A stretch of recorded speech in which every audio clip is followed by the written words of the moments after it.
Mhandisi, kwa sababu upo hapa katibu tawala, nizungumzie swala la madai yetu ya hizo milioni 700 ambazo zipo upande wa NFRA. Tushukuru kwa maana kupitia naibu waziri na waziri wake wa kilimo walifanya jitihada baada ya kwenda, tulipokuwa tuko kwenye ziara ya kujifunza Dodoma, tulilipwa sehemu ya malipo yetu zaidi ya milioni 200 point tulilipwa na zikasaidia uendeshaji hapa. Lakini bado hizo milioni 700 ni fedha ambazo zingekuwa zimetekeleza shughuli mbalimbali za miradi mpaka sasa. Sasa halmashauri inayotegemea kilimo na iko kijijini, na wananchi wake wanapokuwa wanaendelea kulipa kodi zile, wanategemea fedha hii ndio irudi iende kule ikatekeleze mahitaji yao mbalimbali. Wengine wanajenga masoko, wengine wanajenga zahanati, wengine wanajenga shule, yale maboma. Tulitegemea fedha hizo ziende zikafanye kazi hiyo.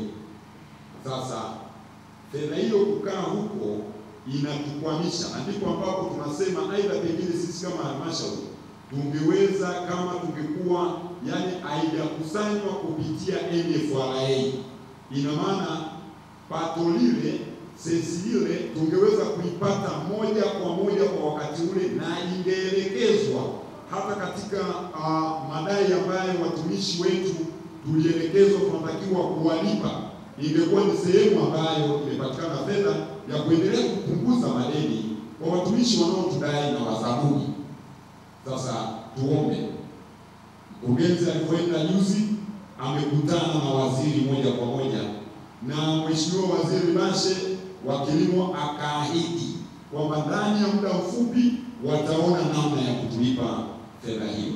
Sasa hatutarajii sisi kama wawakilishi wa wananchi, madiwani pamoja na watumishi wao, hatutarajii kwamba fedha hiyo inaweza kuvuka tena mwaka ingie tena kwenye mwaka mwingine wa fedha ambayo tayari ingekuwa inafanya na kutimiza malengo ya wakati huo. Maana tutamning'iniza mkurugenzi na timu yake na sisi madiwani kwamba hatukusanyi wakati tulishakusanya. Sasa tukivuka nayo mwaka inamaanisha nini? Tunavutwa nyuma bila sababu ya msingi. Kwa hiyo tunaiomba serikali kupitia wizara waone namna bora ya kuendelea kutulipa fedha hii. Na tulikuwa tunashauriana na mkurugenzi na maazimio ya baraza yako pale kwamba mwenyekiti ninatakiwa kufuatilia pamoja na mkurugenzi wengi. Sasa sitaonekana tunakuwa na kama chokochoko kuwarudia mara mbili.